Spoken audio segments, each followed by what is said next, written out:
我们上一堂课是讲到四念处的部分，对不对？好，那四念处是哪四念处？那有没有讲到身体的不净？是指的是什么不净？是指这个脏不干净，还是什么？是不干净的原因是什么？不清净的原因是什么？是因为它什么？它的无常性，它念头，它每一分每一秒都在什么变化，没有一个永远不会变的，然后永远持久，不会变坏的一个状态。所以我们说它为什么不净？不是只有单单什么我们这个不清净身体的这个脏啊这个部分而已，最主要是在什么？它的这个变化不可什么，没有永久固定不会变的一个状态，所以我们说它什么是不净的。佛法里面注意大家讲，佛法讲不清不净，指的是最主要指的是这个，不管是指的念头、身体、身跟心，都指的是这个。所以我们那时候在上一堂有跟大家稍微提到30条3事怎么调？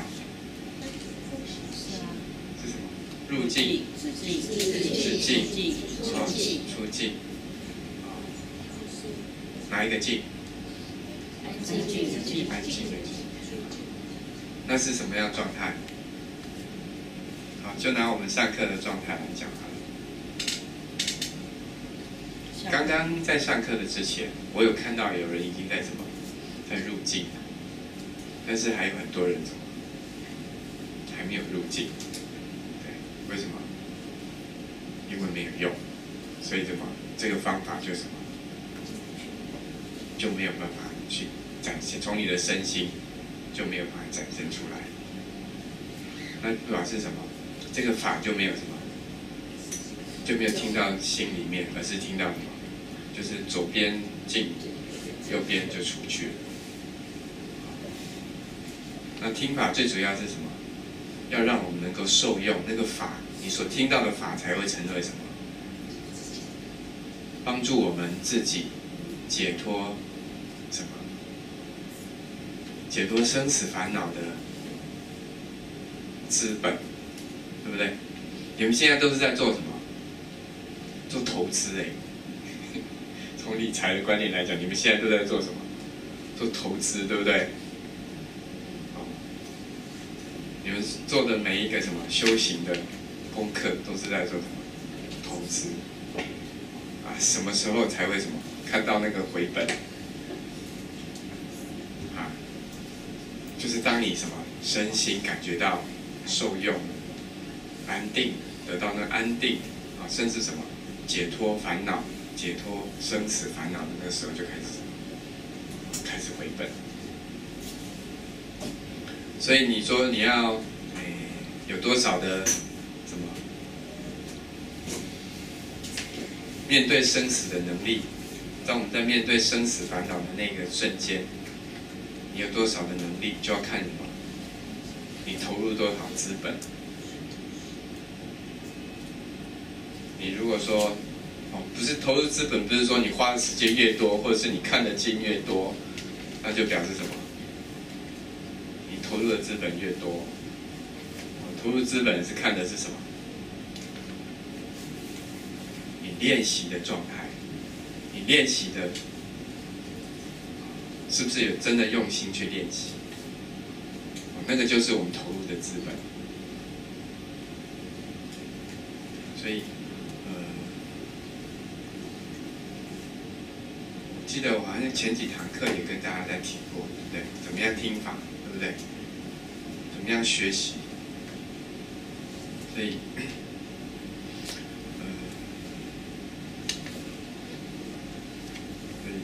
就是不断的提醒，我觉得就是不断的提醒。那提醒的目的，无非就是希望真的大家能够什么，听到你的心，然后真正的去落实这些听到的观念或者方法，这样大家就没有什么，这个投资就不会什么，就不会赔，对，就什么稳赚不赔了。真的，大家是在投资哎，用你们的什么生命哎，你们是用在你们的生命在投资哎，不是用什么，不是时间而已哎，也不是金钱，对不对？金钱那样大家不是在投资金钱，而是什么？不是只有时间的投资，你们是用你的生命在投资哎，对不对？这个生命很珍贵啊，对不对？我们每个人都非常的珍惜自己的生命啊，都非常的爱惜自己的生命。那可是你们有没有什么善用你们的投资的资本？这个就很重要了。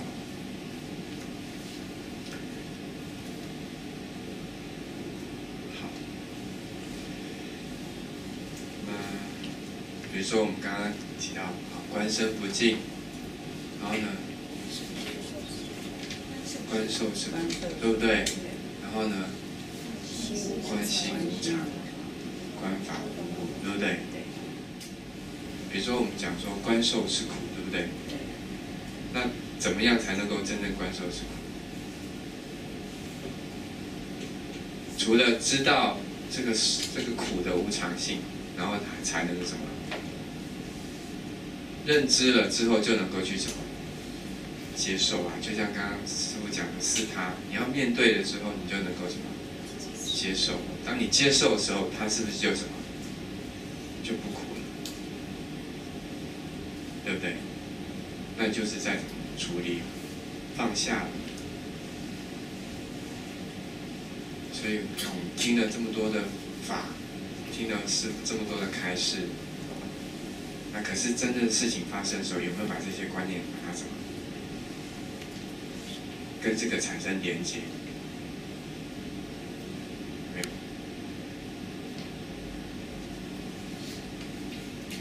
这个就是什么？我们前面讲的什么归敬三宝啊，对不对？我们讲说皈依是什么？是一种不是只有我们做这些外在的动作礼拜，这个就叫什么？就是皈依哦。除了这个形式。最主要是透过什么？全部身心的投入，全部身心的接受三宝，我们才能够说什么？我们是一个三宝弟子，我们是一个什么？接受三宝的加持祝福的三宝弟子，对不对？我们讲说皈依三宝是哪三宝？身。那种皈依是什么？我们皈依法，我们有没有全部身心的去什么接受法？如果我们有全部身心接受法的话，我们就不会什么烦恼的啦，对不对？因为我们讲说皈依不是什么，不是外在的那个什么，不是只有外在，不是外在，不是仅停留在那个外在的那些什么那些形象，不管是什么。佛像或者是什么经典，还有是什么我们礼拜这些动作，这些外在的形式，最主要是什么？心的完全什么？信受，信跟什么？受。然后呢？奉行，对不对？信受奉行。我们才是什么？真正的成为一个什么三宝弟子，我们才真正的什么皈依了三宝。这样子，我们皈依三宝之后，才能够真正的什么，让我们自己的身心透过什么三宝的这样子的一个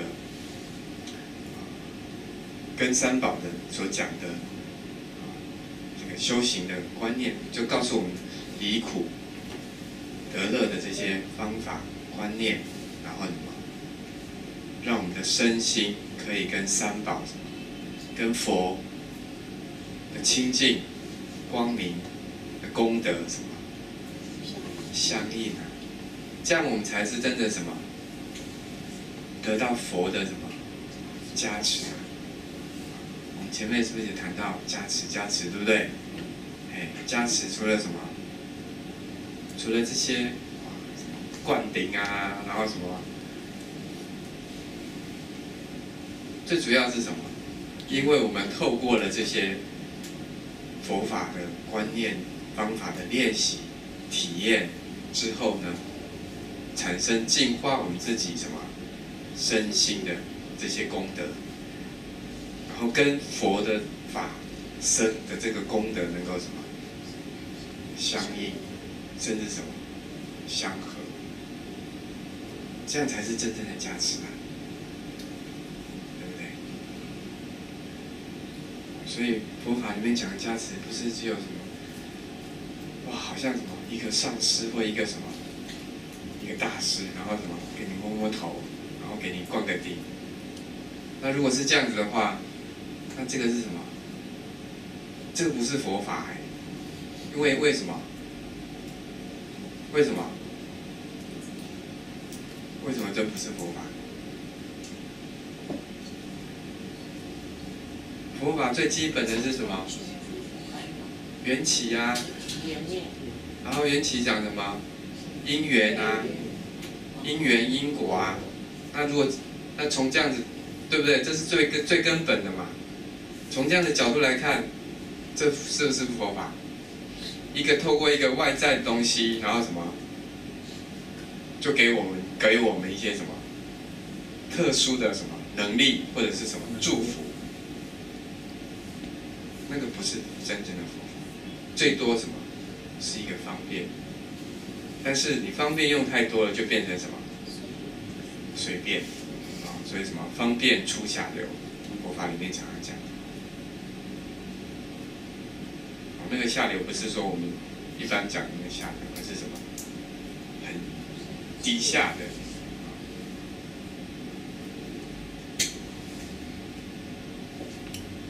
所以大家听法、学法，一定要怎么掌握一些很清楚的原则，这样子我们才会什么有保障啊。为什么我们讲说37道品里面有一个什么？七菩提分里面是什么？有一个什么？择法觉知，对不对？如果我们能够什么学佛学法，从这样的角度去实践，去检视自己到底什么如不如法。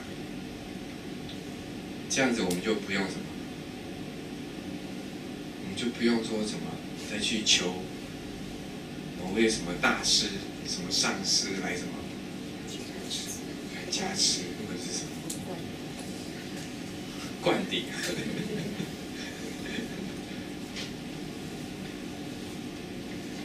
因为我们就是什么，就具足啦。内自信就具足了嘛，对不对？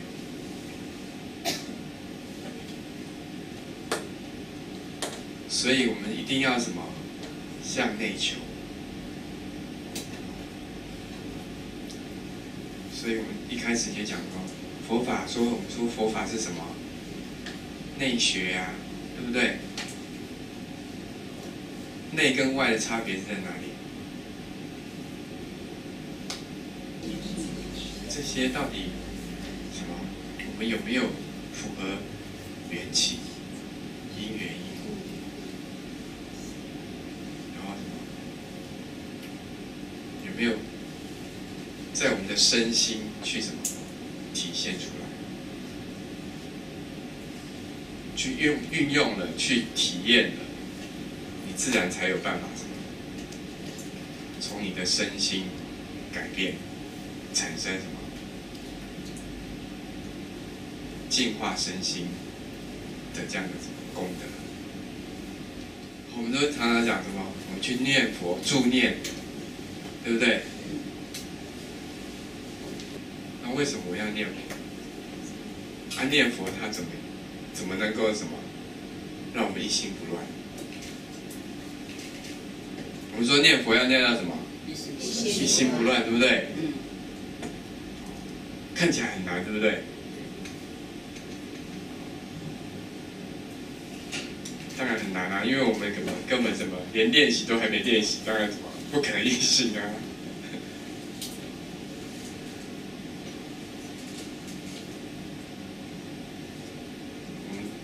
除了说念佛，最主要是什么？我们有时候会念佛，念一念什么？觉得这句佛号什么索然无味，会不会？其实不止念佛啦，我们打坐也是一样。我们的方法什么？觉得什么索然无味，然后就什么就昏沉了，就什么就被更有趣的念头拉走了，就是什么掉举，对不对？就是散乱。为什么我会觉得它索然无味，或者是什么？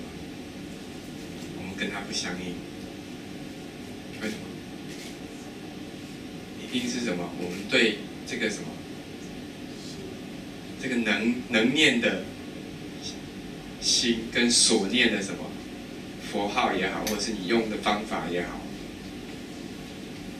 没有什么，没有相应啊，对不对？我们说一心一定是什么？能念所念什么？没有这种差别，没有这种分别，那才是一心，对不对？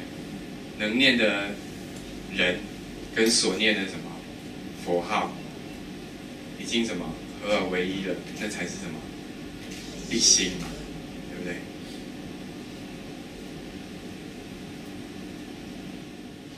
我们怎么样透过这个4个字，把这个4个字当作什么？是我们什么解脱生死烦恼，从生死的这一岸到那一岸的一个什么桥梁？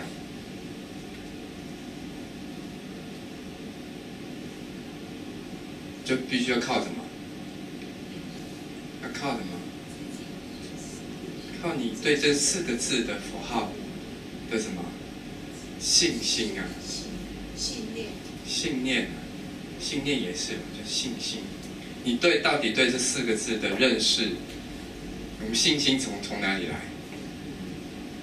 认识体验了嘛，你才会有什么信心啊？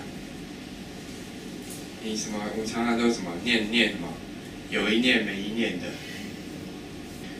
平时再多么精进用功，可是，在那个刹那，你要是真的念不起来，你就什么，就流转，你就什么前功尽弃了。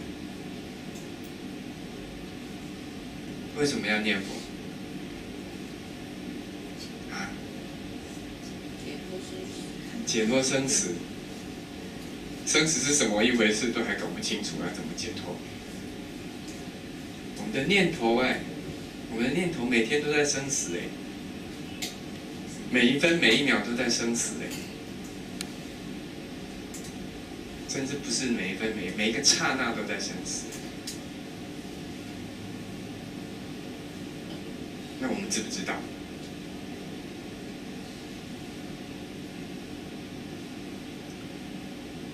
所以我们有没有透过这个桥梁，用这个阿弥陀佛这4个字的这个什么背后所代表的什么清净光明的什么功德，来什么来让我们的身心也能够什么得到清净光明啊？这个才是什么阿弥陀佛他的什么？我们都知道阿弥陀佛什么代表什么？无量光、无量寿啊，对不对？无量光、无量寿，大家都会讲啊。它到底怎么用？怎么代表？对我们有什么意义？对啊，我们要借着阿弥陀佛的这个无量光、无量寿来照耀什么？我们的身心啊，让我们的身心也能够什么？借着佛光来什么？来照耀我们自己本性具足的。内在光明啊！每个人，我们都说我们每一个人有一尊什么自性佛啊，对不对？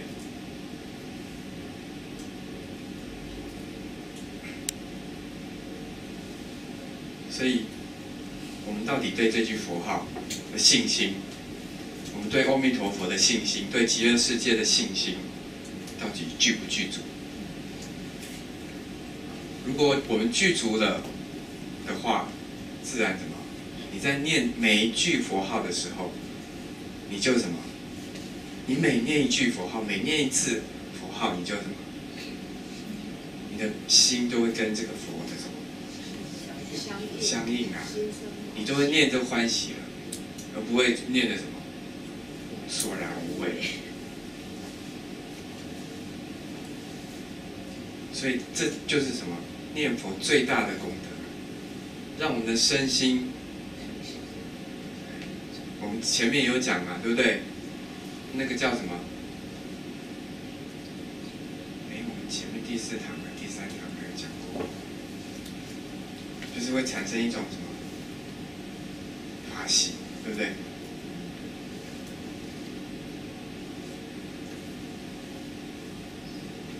当我们内在有这种法喜的时候，你自然什么？你自然就能够跟这个相应了。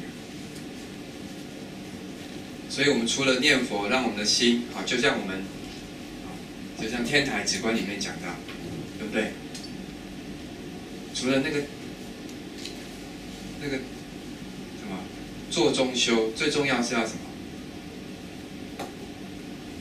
立缘对境修，有没有？大家有没有听过天台止观里面有这样一个观法？在修止的时候，除了做中修，就是坐在蒲团上，坐在椅子上，就是你静态的方式修。最重要是在什么？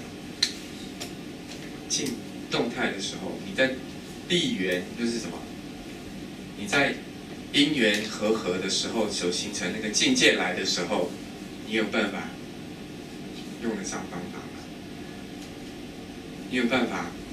我们修止最主要是什么？止是什么？我们前面有讲过是什么？安什么？安住，对不对？安忍，对不对？我们有办法安忍，在境界来的时候，我们有办法安忍。除了不是那个忍哦，不是只有忍，而是什么？安呐、心是安的，身心是安的，那个才是什么？才是佛法讲的忍辱。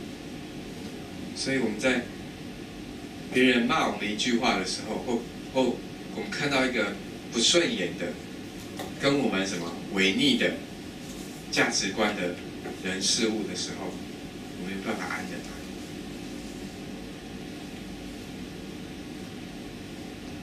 所以这些都是什么？都是成就我们能够一心的什么条件呢？所以大家不要说哦，我只要什么，只要在佛七的时候念，只要在什么，我可以念佛的时候念，所以可以念佛就是什么，都没有事的时候念佛，这就是什么？这就是在精进，就是在修行。最重要念佛是要什么？当我们在面对境界的时候，我们还可以什么？安住不动，这样子才能够什么？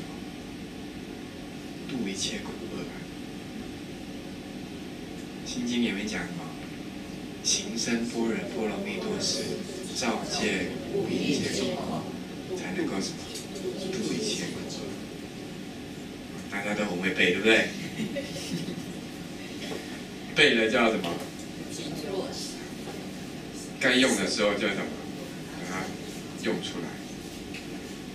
这句经典，这句佛的法才是什么？才是我们的，那才是什么？你才是一个什么佛弟子？因为你用什么？你的身心去什么皈依了，去落实了，去体验了，去验证了佛所说的道理。所说的什么道理？解脱生死烦恼的道理。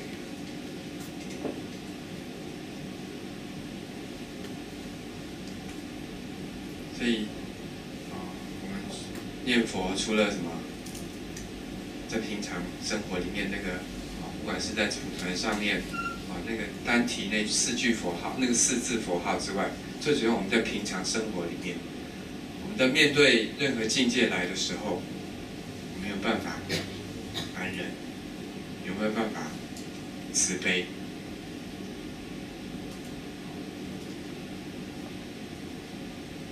不然的话，你看《无量寿经》里面不是要提到什么？要修什么？种种的什么功德？布施、持戒，对不对？忍辱，对不对？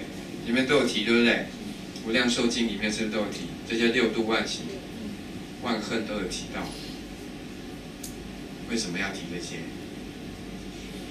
因为这些才能够什么？一个是正修，另外一个就是什么？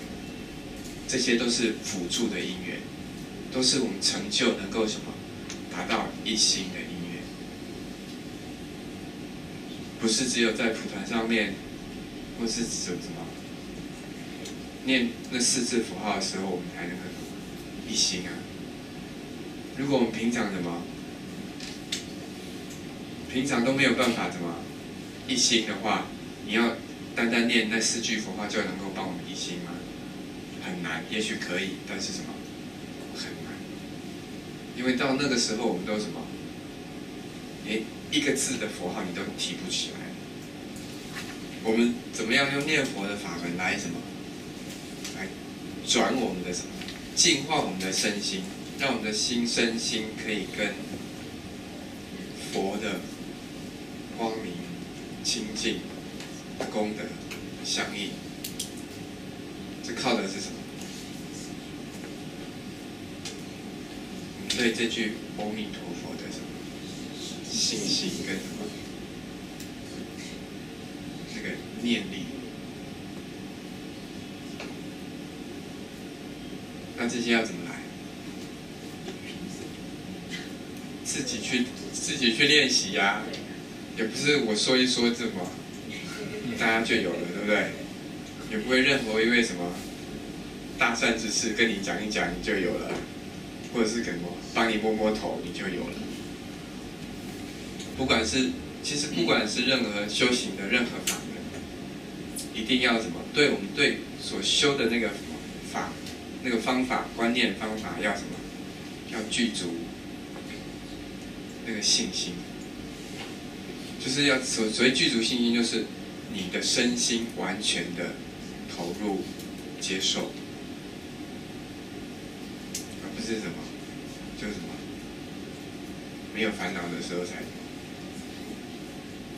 没有身心的烦恼的时候才去什么，念它一下，动个几次的嘴巴，念一念，然后什么，有身心有烦恼的时候，就完全放下。看我们要放下这个都很容易，对不对？想到放下，我最近不是最近，做这个指示的嘛，常常要叫他放下。所以呢，我就常常在讲的时候，就常常会想自己有哪些还没有放下。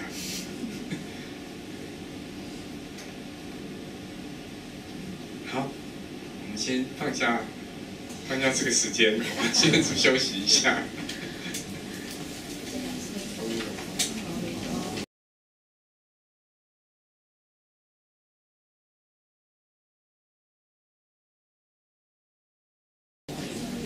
请问大家一个问题：你们有办法自己跟自己在一起吗？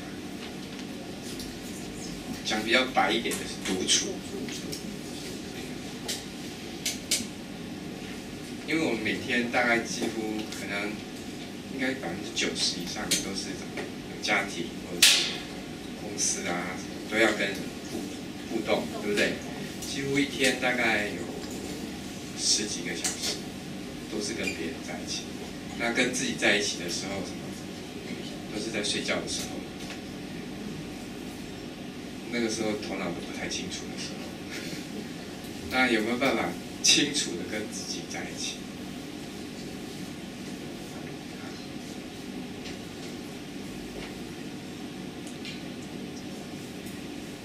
自己有办法，自己很清楚的，然后又很安心的跟自己在一起的同学，请举手。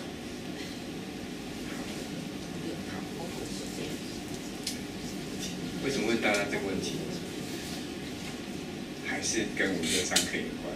因为什么？昨天在龙总刚好遇到一个前几个礼拜过年前去那个关怀的一个菩萨，可是当时没有遇到他，所以我就留了一个纸条给他。然后刚好这次我们在其他的病房，然后看到他就过来，后来聊一聊，然后后来我就感觉到他好像有什么很多话要跟我说，后来我就找了一个地方坐下跟他谈，然后后来跟我说，他从小就非常没有安全感，就很害怕。然后呢，为什么？因为他从来都只有一个人，他从小就是一个孤儿，所以他从小就很恐惧，很害怕，他也不知道在怕什么。那他怎么用什么方法来让他不害怕？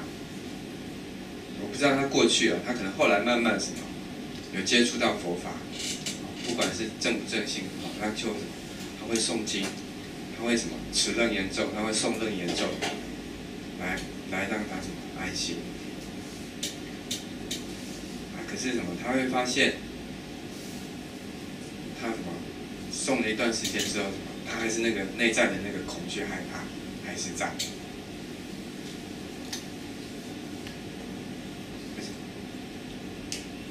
我就问他为什么，然后后来我就再更详细问他，那你在诵楞严咒的时候你是怎么诵？他就说他就很快诵很快这样子。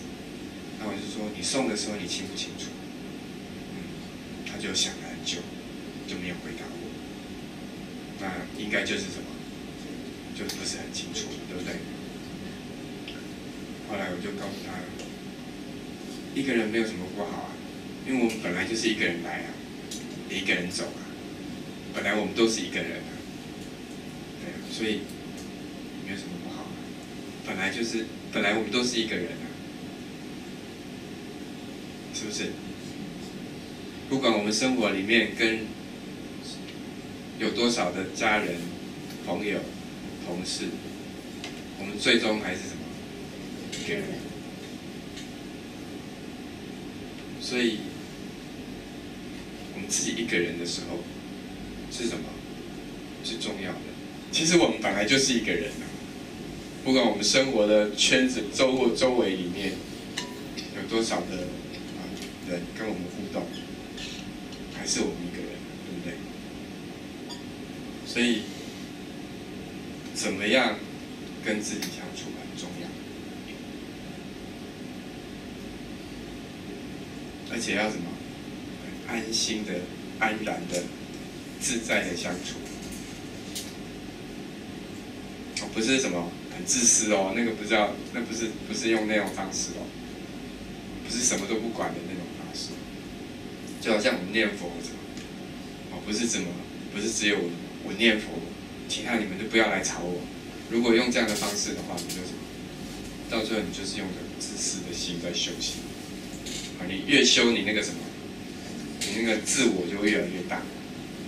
我们常常会看到有一些修行人，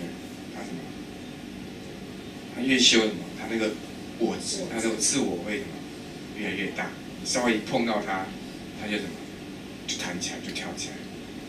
他也许他可以打坐也许可以念佛念个几个小时，做个几个小时。可是当他一离开蒲团的时候，他马上就跟外在环境产生矛盾对立。所以是我们有没有办法很自在的一个人相处，不管在任何的时空因缘条件之下，这个很重要。因为什么？在面临生死的那个关键的时候，我们永远只有一个人，是不是？对。不管当时你什么身旁围了多少的什么家人也好，或者是什么冤亲债主也好，你还是只有一个人。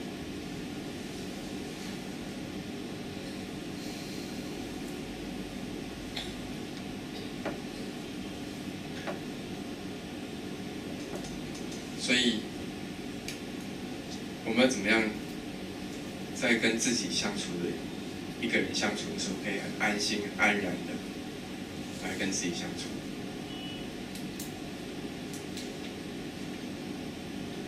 好，我们叫什么？认识、了解我们自己到底是一个什么样的人。好，所以我们之前讲的嘛，思念处啊，对不对？观身啊。对不对？身什么？受、心、法。先清楚了解我的身体到底它的什么？它是怎么一回事？除了涂涂抹抹，装的什么？很庄严，装得很庄严之外呢，这个身体到底是怎么组成的？它是怎么变化的？我们要很清楚的了解。这个感受变化的过程是什么？我们的心的变化又是什么？从身体的观察开始，然后身受心之间的关系怎么样变化的？它不是一成不变的，而是什么？随时都在变的。在交互的影响、交互的变化，从这个观察里面慢慢了解，它真的是无常的啊，它真的是什么？无时无刻不在改变、不在变化，所以我们才会什么？去接受这个无常，慢慢的才能够去接受。那既然它是一直都在变化。那我说这个身体是我，这个感受是我，那可是到底哪一个才是我？我在哪里？哪一个才是我？今天的我跟昨天的我，到底哪一个才是我？现在的我跟前1分钟的我，到底哪一个才是我？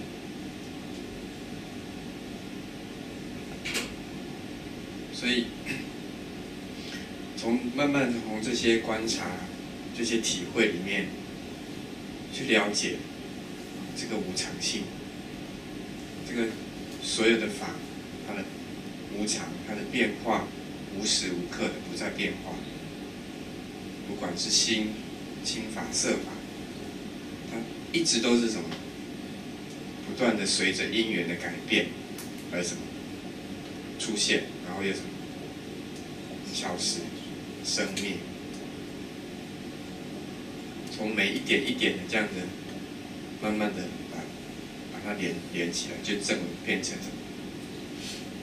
一个线，一个面。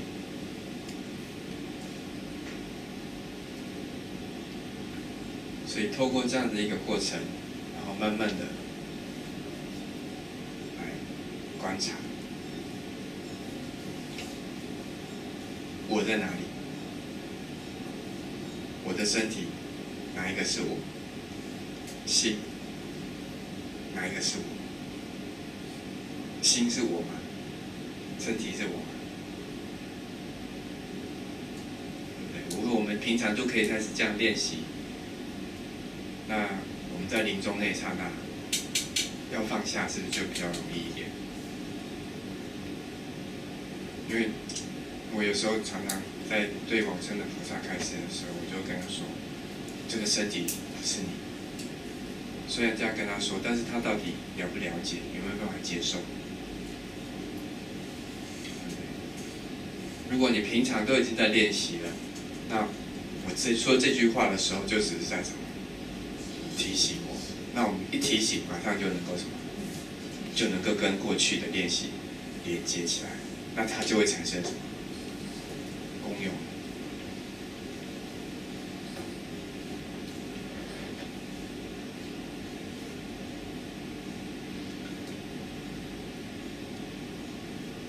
所以我们其实很多的，你看我们烦恼的来源也都是在什么？都是会认为这些什么都是我啊，身体是我啊，所以别人一碰到我的时候，什么我就会生气，我就会什么产生愤怒。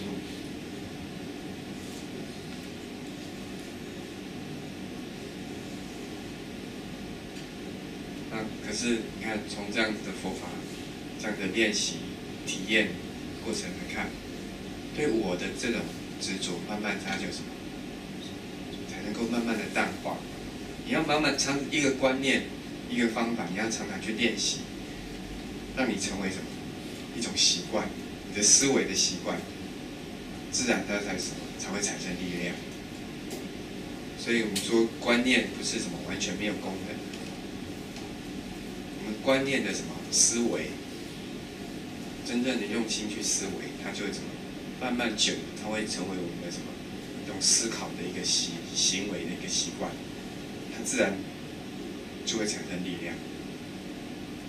因为我们平常大部分的时间都是什么，都是跟这些相违背的、背道而驰的，所以什么你不熟悉，不熟悉，它自然就没办法产生力量。就好像我们平常不去念佛，那你什么，一下子就什么，就没办法提起佛号。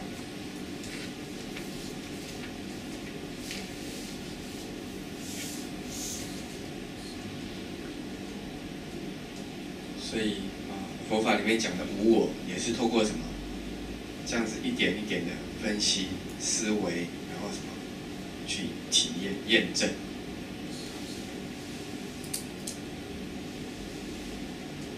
所以我们刚刚讲到说，观身受法四念处啊，大家都会讲，对不对？有没有用？因为你知道四念处，你在临终那刹那的时候用不上力啊，你在生病的时候你用不上力啊，你自然就什么就受苦了，你就烦恼了，你就流转生死了。所以我们知道观身不净，观受是苦。那为什么观身不净？为什么观受是苦？我们有没有去练习？有没有去体验？不是我讲的什么，也不是佛讲的就什么，就算了，就是真的。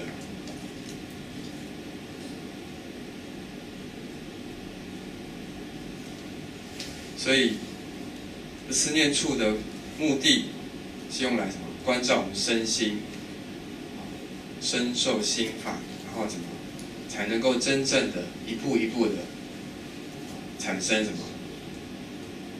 开发我们内在的那些无漏的智慧啊，所以无漏智慧就是什么？不会跟生死烦恼跟我相应的这个烦恼，这是无漏的智慧。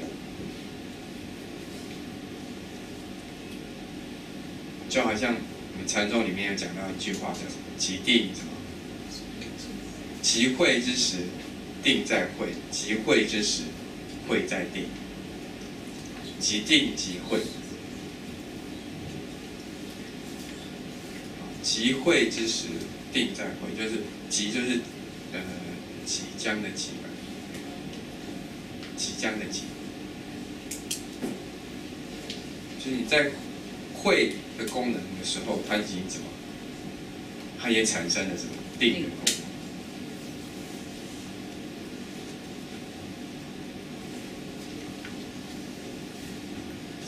所以我们讲说，真正让我们解脱生死烦恼的是什么？是这个无漏的智慧。除了我们修定，真正能够让我们定，它能够什么？把我们的烦恼稍微服下，就是用石头把我们的烦恼盖着，让它什么不产生作用。但是真正让我们能够把那个烦恼照见五蕴皆空，是什么？是生般若，是慧。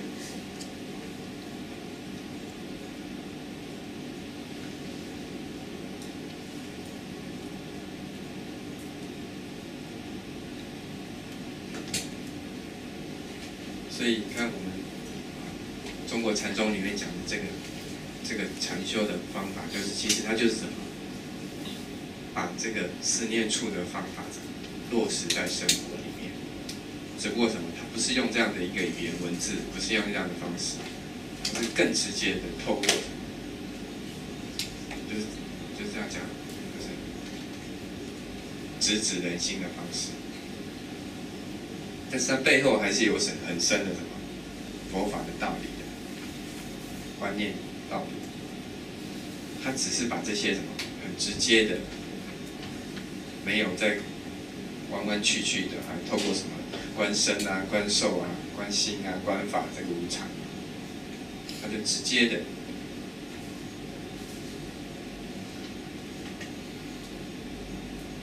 所以，如果我们能够真正能够把四念处用得上力，能够得力的话，你就能够真的知道四圣谛里面讲的苦谛，它究竟是什么，能够了解苦它的真正含义，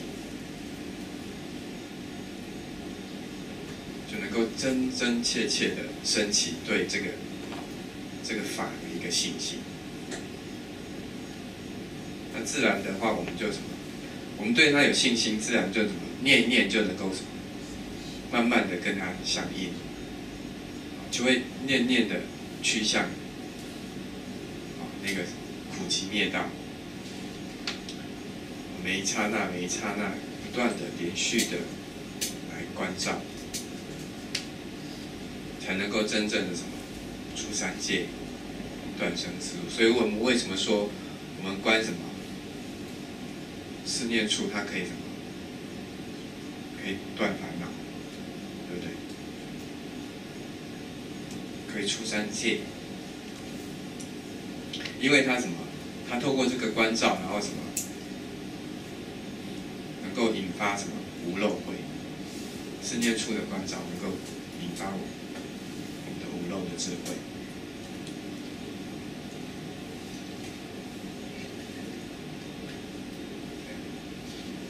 那我们还没有办法关照到那么深入的时候，该怎么办？身体在哪里，心在哪里啊？对不对？我那时候最后不是讲了2个，一个是什么？30条3事嘛，然后我再配合一个什么辅助的方法是什么？身在哪里，心在哪里，对不对？所以四念处的方法是可以在我们生活里面去落实的。去体验的，这样大家清楚吗？我们先从最基础的入手开始，什么？至少你要先怎么？我们现在观身的无常，我们连身是怎么一回事都不知道的，甚至什么身体在哪里都不知道的。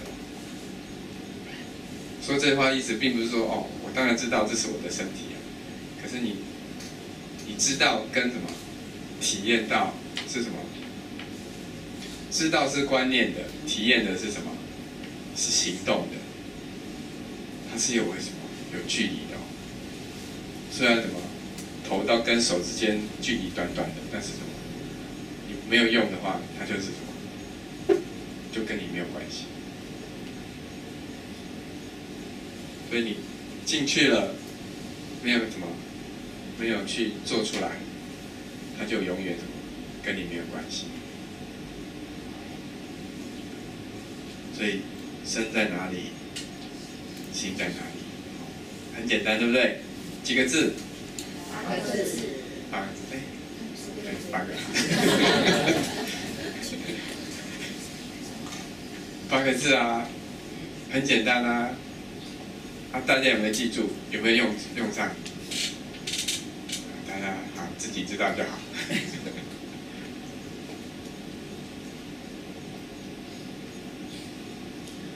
所以我们说，安住，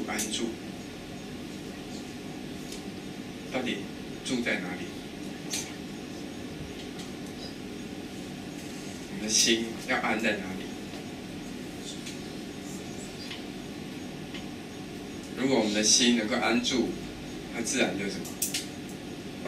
就不会受到外在的什么波动。影响，外在环境啊、人事物的什么影响。那你不受影响，你心自然就不会跟烦恼相应，自然什么不跟烦恼相应什么，你心就什么清净啊。所以你念那句阿弥陀佛的时候，它自然就什么产生佛的那个什么光明的功德了。因为什么？它让我们的心清净光明了。那心清净了，那什么就清净？心净怎么净？佛子净，对不对？那你看到的就是什么？净土。为什么我们看不到净土？因为我们的心还不够什么清净。为什么释迦牟尼佛他可以看到我们这个娑婆世界就是一个什么净土？然后我们看到都是什么秽土？因为不是在于什么，不是在于这个环境的差异，而是在什么？我的心跟佛的心哦，差异差在哪里？说有差异什么？它又是不清净的方法。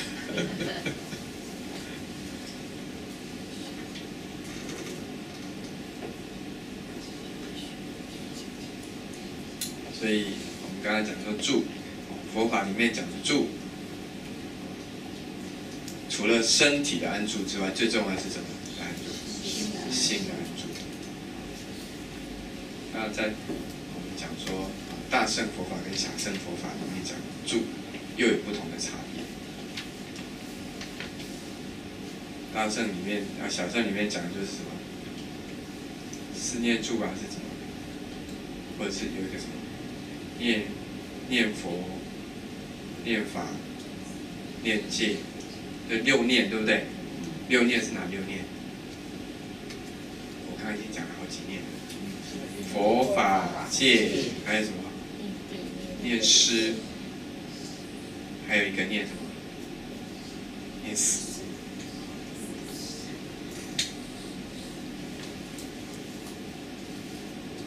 小乘它就是以这些什么六念，还有什么四念住为它安住的一个方法。那大乘是以什么来安住？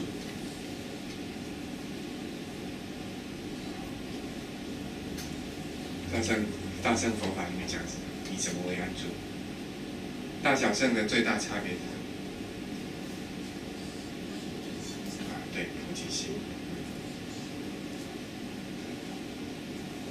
那菩提心是什么？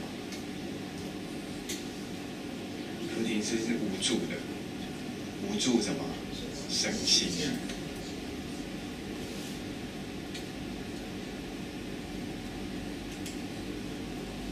什么都不住，什么都不住，内不住，外不住，什么都不住，善也不住，恶也不住，佛也不住，魔也不住，空也不住，什么有也不住。但是大家要小心哦，不是这个不住，并不是说就是都不在意。而是什么？随着这个因缘的变化，没有刻意的一定怎么样，但是你要清楚的知道什么当下的因缘，而不是什么既然什么法师都说都不住，或者是佛经里面告诉我们都不住，那我就什么，那我就不要动了，对不对？动这个也不对，那个也不对，而是什么？当下你该做什么？当下的因缘要做什么，你就什么。你自己没有刻意想要去做什么，而是什么？当下的因缘要我们做什么，我们就去做什么。所以我们常常讲说，做义工有时候为什么觉得很挫折，对不对？为什么会挫折？当然，有时候是什么？是什么？某一方的一些什么烦恼习性。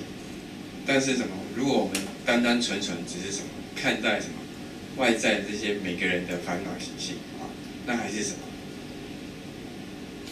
还是外道法，对不对？所以我们要是什么？向自己的内心求。为什么他有烦恼的时候，我要跟他响应？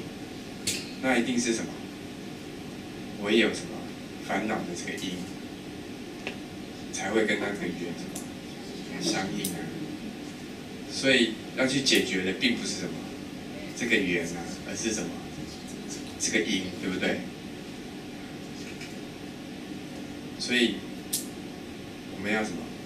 那个时候你才能够真正去什么？去转化我们的身心，才能够真正的去安住在那个当下的因缘，而不是去哇，我要改变什么外在的环境，然后让什么，让我可以安住，让我可以什么，可以不住。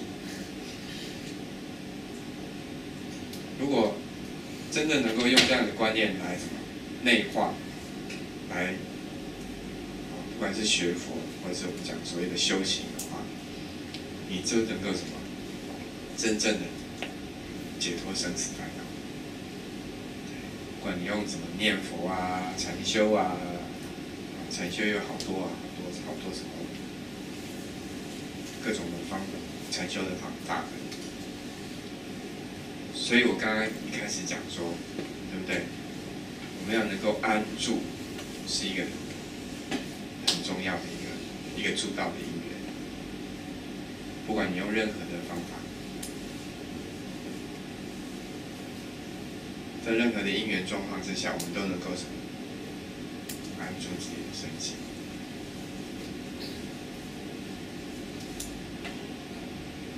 所以，我们去助念的时候，或者是什么去共修的时候，有没有办法安住自己的身心？或者是什么？我们看到了，听到了别人的佛号声音，或别人的一些行为，我们就什么，就不能安住了，就什么，就垮屏了，就什么，就晕船了。晕船的听懂吗？就内在就开始起烦恼了，就说，这个怎么样啊？那个怎么样啊？不如法啊，那个，对不对？就开始自己内在就开始晕船，就没有办法安住了。所以问题还是在什么？自己的内心。所以要解决问题，一定要什么？只有什么？从自己的内心下手，从自己的烦恼的根源下手，而不是什么去改变外在的环境。大家现在都会很点头，对不对？希望大家在遇到境界来的时候，也能够什么，笑着点头。这很重要啊！这个到时候你什么，万一啦，助念的时候。你被助念的时候啊，不能说你被助念，我被助念的时候，什么？万一来的人呢？什么？哇，都是什么？都是我的逆增上面的菩萨，都是来成就我的时候，我才能够什么？才能够什么安住，才能够什么逃过这一关。这一关什么？生死关很重要。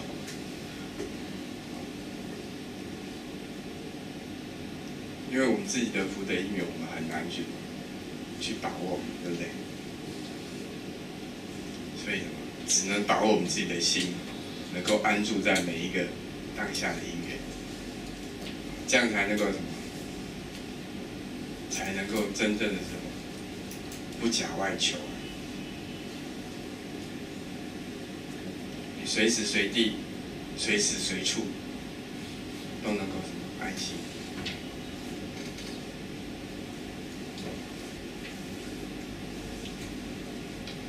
所以练习让自己随时随地都能够什么安心，很重要，真的。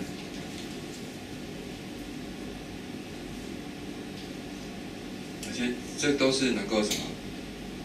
都是我们的助道因缘，都是成就我们的。我们讲说止观，这些都是成就我们止观的资粮，也都是我们解脱生死的资粮。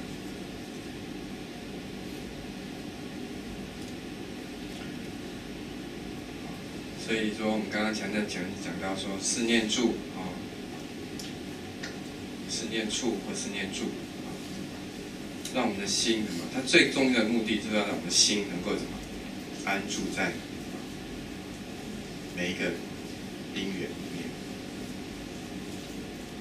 善的因缘、逆的因缘，每个善念都能够安住，每一个逆的因缘也都能够安住，自然我们的身心就能够什么平静。这样的话，我们就不会什么，不会无聊了，就不会什么空虚，就不会什么害怕、恐惧，恐惧什么？恐惧跟自己在一起。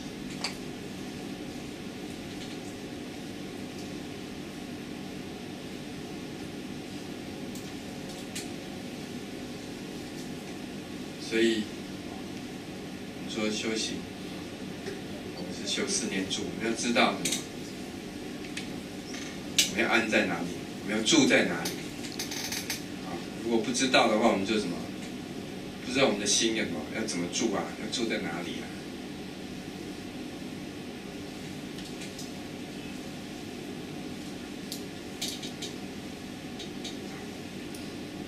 好，讲完了四念住，要讲什么？四正勤，对不对？四正勤是什么？